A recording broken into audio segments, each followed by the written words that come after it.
One must be wounded to become a healer. Many people, however, experience suffering and do not become healers. Practically everyone could become a healer if it depended only on the experience of suffering. It is only by overcoming suffering and having been wounded that one may become a healer. We have to follow the way of our psychological maturation to discover the reason for our suffering, because the reason is something unique in each individual. That is why in seeking the meaning of your suffering, you seek the meaning of your life. The wounded healer is the archetype of the self, one of its most widespread features, and is at the bottom of all genuine healing procedures. Swiss psychologist Carl Jung is credited with coining the phrase wounded healer, but this term is never used by him in his works. Instead, he used wounded physician. Jung did not see himself as someone who had accomplished the healing of his patients. The healing is an individual affair which must emerge from the patient's own psyche in order for there to be a resolution to the problem, which is precisely what the term individuation implies. The cure ought to grow naturally out of the wounded individual. One must find the light that is hidden within the darkness. As long as we feel victimized, bitter, and resentful towards our wound, and seek to escape from suffering it, we remain inescapably bound to it. This is neurotic suffering, as opposed to the authentic suffering of the wounded healer, which is purified. The wound can destroy you, or it can wake you up. The Greek god Apollo is a sun-like healer who can cure all ills, but is also the bringer of disease and death with his arrows. He is the unwounded healer. Apollo raised Chiron, who is a centaur, half human and half horse. But unlike the rest of centaurs who were wild and intoxicated, Chiron was wise, just, and also immortal. He became a skilled healer. One day, however, Chiron was accidentally wounded by a poisoned arrow. But despite being skilled in healing the wounds of others, he was unable to heal his own wound. He suffered excruciating pain for the rest of his life. It was because of his grievous wound that Chiron became known as a legendary healer in ancient Greece. The secret of healing is inside the wound, which contains the medicine. True health comes from acceptance of our wounds. Chiron's nobility is further reflected in the story of his death. He exchanged his immortality for the life of Prometheus, who had been punished by the gods for stealing fire and giving it to mankind. That is, gave us consciousness, freeing us from being unconscious puppets of the gods. Consciousness is deeply traumatic, but it is also the greatest gift we have been given. Chiron suffered the punishment meant for Prometheus, and Zeus, seeing this, pitied him. In his honor, Chiron was given a place in the stars, becoming the constellation Centaurus. Chiron represents our immortal wound that can never heal, and at the same time, he is the potential source of our greatest capacity to heal, particularly other people. Christ is the biblical version of the same fundamental image. The difference is that Chiron had no choice in the matter because the wound happens to him and he cannot heal himself. Christ volunteered for the role and could have escaped from his suffering, but did not. Both are healers, both are wounded, and both transcend to the heavens at the end. This image is to be distinguished from the healthy healer, Apollo, Chiron before the wound caused by the poisoned arrow, and Christ before his crucifixion. The wounded healer combines both the healthy and the suffering. This is what St. Paul meant by the thorn in his flesh. Chiron was highly revered as a teacher and instructed Asclepius in the arts of medicine, who became the Greek god of healing. Asclepius was the son of a mortal woman named Coronis, whom Apollo had fallen in love with. However, while she was pregnant, she displayed infidelity by sleeping with a mortal man. She was killed for her betrayal, and Apollo was unable to bring her back to life. As she lay on her funeral pyre, Apollo rescued the child by cutting him from her womb. Thus Asclepius is born, saved from death, so that he might grow up to heal others. He holds the rod of Asclepius, a snake-entwined staff associated with healing, which remains a symbol of medicine to this day. This is not to be confused with the caduceus, a symbol of commerce of the Greek deity Hermes, which is entwined by two snakes and sometimes has wings too. Our woundedness can put us into a miserable state of suffering and pain, or it can be a source of healing. The wounded healer refers to the capacity to be at home in the darkness of suffering and there to find germs of light and recovery with which, as though by enchantment, to bring forth Asclepius, the sun-like healer. Asclepius became such a proficient healer that he was able to bring other mortal men back to life. This caused an abundance of human beings on Earth, and Hades, the god of the underworld, complained to his brother Zeus about it. Zeus became angry at Asclepius for transgressing the boundary between humanity and the gods. Men are mortal, and only the gods are free from death. In punishment for his crime, he struck Asclepius with a thunderbolt and sent him to Hades, so that he, though a god, might himself experience the fate of mortals. Later, however, he was resurrected and given a place on Mount Olympus, the home of the gods. Asclepius becomes the only god to experience death, making him one of the most admired, loved, and worshipped deities of the Greeks.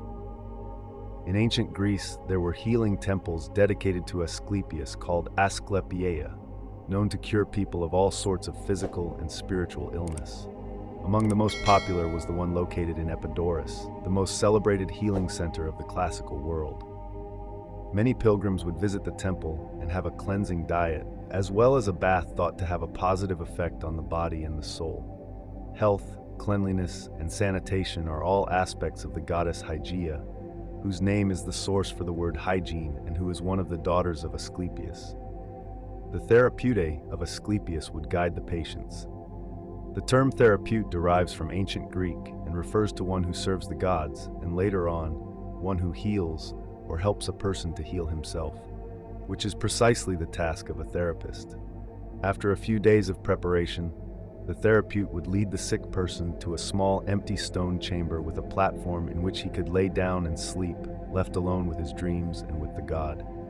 This is the urgical work, that is, a practice consisting of working with God rather than theology or talking with God. The idea was to achieve theophany, a personal encounter with a deity. Many dreams describe Asclepius appearing in his human-like form and seen applying an ointment to the afflicted parts, or theriomorphically as a snake or as a dog, licking the wound and thus healing it. In the dormitories of the temple, snakes slithered around freely on the floor. For the Greeks, snakes were not just chthonic beings, but also sacred beings of wisdom, healing, and resurrection. The snakes used were non-venomous, now known as the Aesculapian snakes, named in honor of the god of healing. The snake was seen as emblematic of the mysterious relationship between death and rebirth. Dogs, too, were associated with underworld experience, like the three-headed Cerberus welcoming the dead to Hades. After spending the night in the holiest place of the sanctuary, the patient's dream would simply be recorded. If Asclepius appeared in one's dream, it was understood as the healing event itself. Unlike in Delphi, where the oracle who would give prophetic advice to the seekers through God, at Epidaurus it was the patient who had the healing vision. In the classical Greek period, the dream was the cure. At a later period, however, dreams and visions would be reported to a therapeut who would prescribe the appropriate healing process, including a visit to the baths or gymnasium. One might say that it was the first psychotherapeutic center.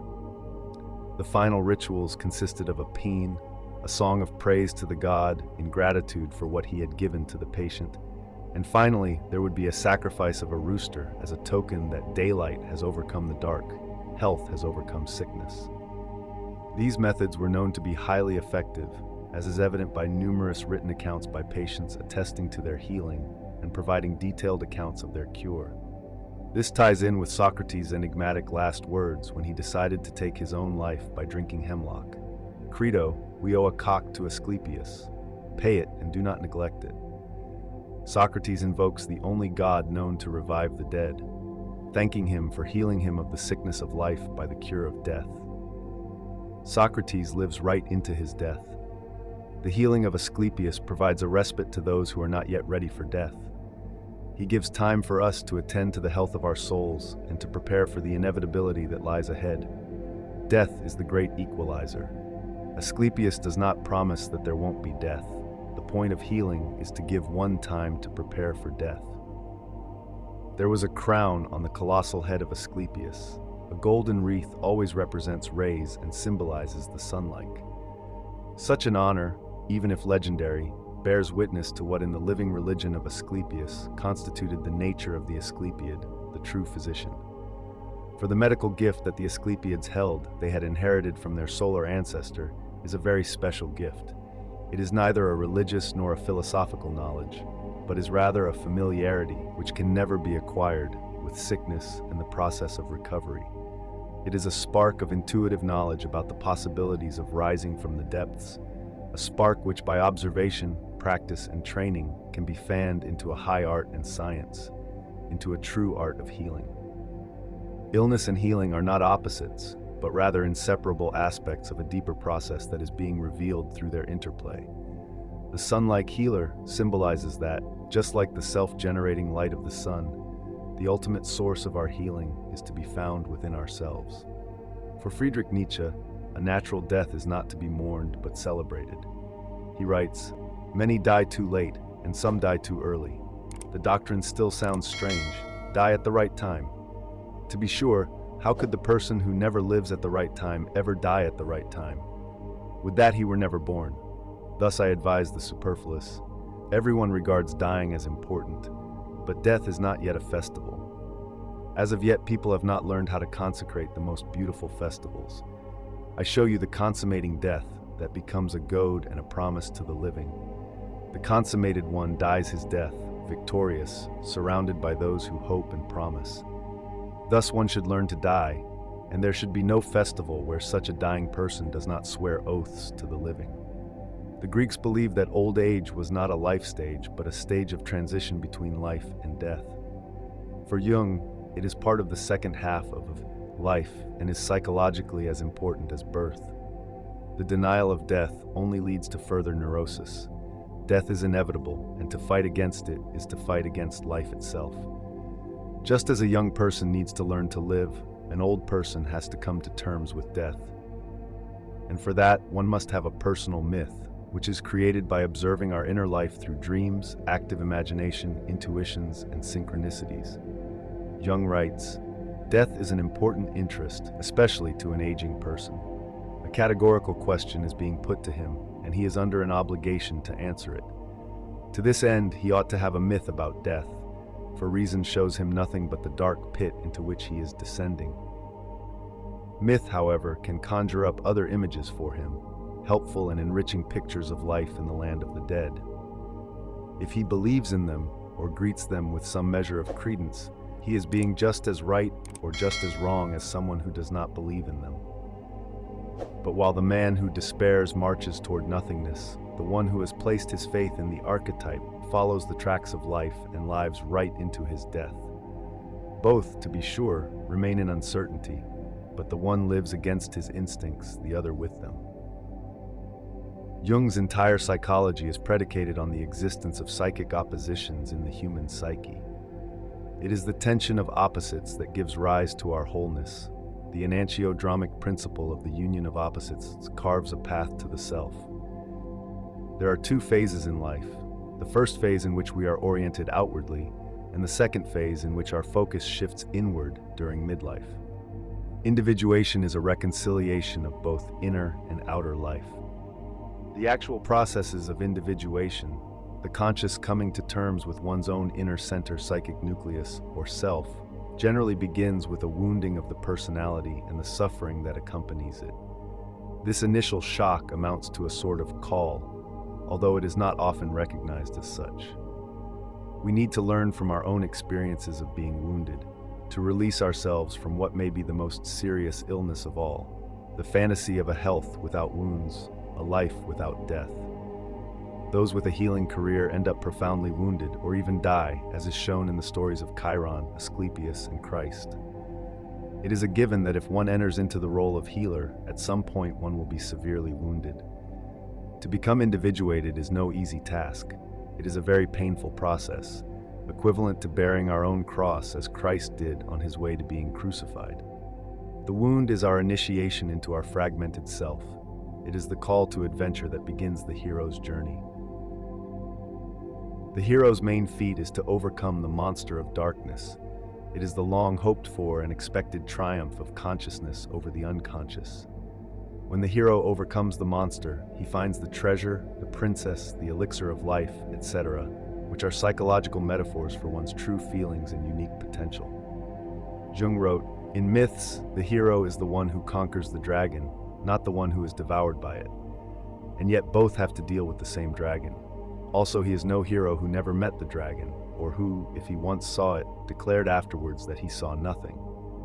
Equally, only one who has risked the fight with the dragon and is not overcome by it wins the hoard, the treasure hard to attain. He alone has a genuine claim to self-confidence, for he has faced the dark ground of his self and thereby has gained himself. He has acquired the right to believe that he will be able to overcome all future threats by the same means. The mythologist Joseph Campbell expanded on Jung's ideas with his popular conception of the hero's journey, which is not just a story but a deeply embedded myth that explains the human condition.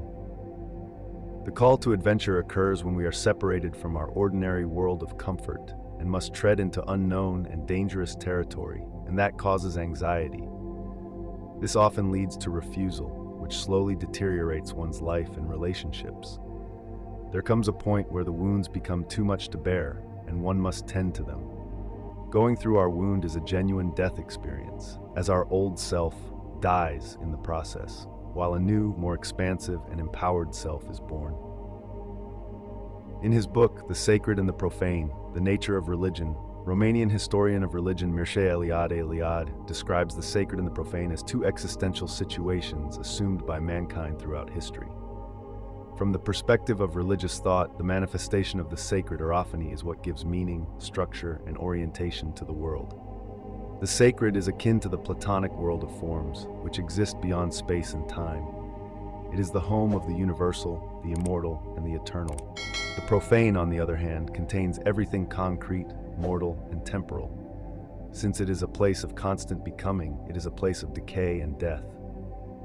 Eliade uses the term archetype, not to be confused with Jung's definition, to express the manifestations of the sacred, which we gain access to by repetition, imitation, and participation in the divine patterns. Religious behavior does not only commemorate, but also participates in sacred events. Our ancestors interacted with the sacred, because without it, man is nothing but dust and ashes. However, the sacred also produces a feeling of terror before its awe-inspiring mystery, mysterium tremendum, and religious fear before the fascinating mystery, mysterium fascinans, in which perfect fullness of being flowers. These are all numinous experiences, induced by the revelation of the divine. To whatever degree he may have desacralized the world, the man who has made his choice in favor of a profane life never succeeds in completely doing away with his religious behavior. Celebrations and rituals depict the idea of what Eliade calls the eternal return, that is, a reconnection with the mythical age. This behavior is still emotionally present with us in one form or another, ready to be reactualized in our deepest being. Each year becomes a repetition of the mythical age, and we can step into the divine realm, transporting us back to the world of origins.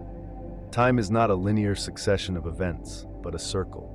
Linear time, and the lack of any inherent value on the march of historical events, the terror of history, is one of the reasons for modern man's anxieties.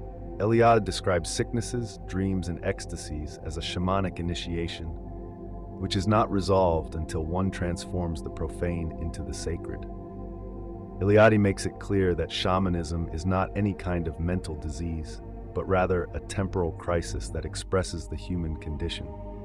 In shamanic initiations, the initiate often experiences an illness of some type which is not resolved until the individual practices shamanic exercises such as drumming and chanting until he is cured. He is then regarded as a shaman in the community and has the role of a healer. The primitive magician, the medicine man or shaman, is not only a sick man, he is above all a sick man who has been cured, who has succeeded in curing himself.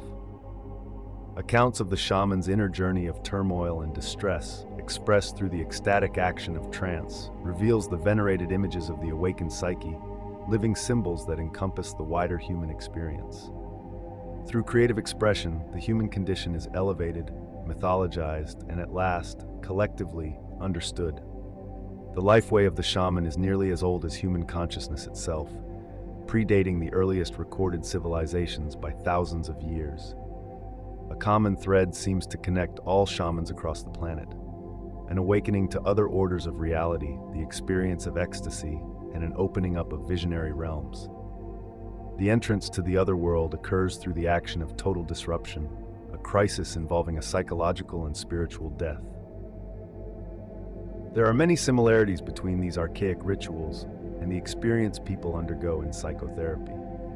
Often people embark on a helping profession because they want to address their personal wounds, dysfunctional childhood, abuse, inferiority complex, etc., in order to heal themselves and help others with their own healing processes. Psychologically, we all have a compensatory function in our lives. A person who has a lack of self-worth may appear outwardly to be very confident. A person who thinks he is not smart may spend a long time reading books and acquiring a vast wealth of knowledge, and at every opportunity expresses this knowledge to others. Our feelings of inferiority are part of the shadow, and the persona, our social mask which we present to others, is our compensation for what is lying in our shadow. An overcompensation can cause someone to act in complete opposition to what he feels emotionally, and thus he conceals his true self. His problems are repressed and never faced constructively, and the shadow grows larger and darker. A traumatic and abusive childhood can cause what Freud calls repetition compulsion, an unconscious need to repeat traumatic events, which shows up in different situations, but has the same underlying archetypal pattern. This can extend to all sorts of relationships in one's life, with one's parents, friends, partner, children, etc. Every repetition makes the problem worse and more complex. Our unconscious tries to heal us by reconstellating, reactivating these situations as an opportunity to come into a new relationship with the underlying pattern, to convert the poison into healing. The contradictory opposites of poison and cure is expressed in the Greek word pharmakon. A drug can be both beneficial and harmful. The wounded healer is one who takes his wounds seriously and transforms his poison into a gift to bestow upon others. This applies to the relationship between therapist and patient too. Jung wrote, "We could say, without too much exaggeration, that a good half of every treatment that probes at all deeply consists in the doctor's examining himself, for only what he can put right in himself can he hope to put right in the patient. It is no loss either if he feels that the patient is hitting him or even scoring off him. It is his own hurt that gives the measure of his power to heal. This, and nothing else, is the meaning of the Greek myth of the wounded physician." Freud and Jung were modern wounded healers. Freud, in the last 16 years of his life, was tormented unceasingly by his cancer of the jaw until it led to his death. Jung was on the brink of taking his own life in his period of the confrontation with his unconscious. A month before his death, too frail for his daily walk, Jung was driven around some of his favorite roads, saying goodbye to the countryside. Despite their suffering, they continued to write and practice, transmuting their poison into a healing potion, like true alchemists. However, it is not just the therapist alone who does the healing. It is common for the patient to project onto the analyst the image of the healer, and when there is no progress, the patient gets angry and perhaps leaves therapy and eventually comes back again. This is known as transference and is a typical phenomenon in therapy.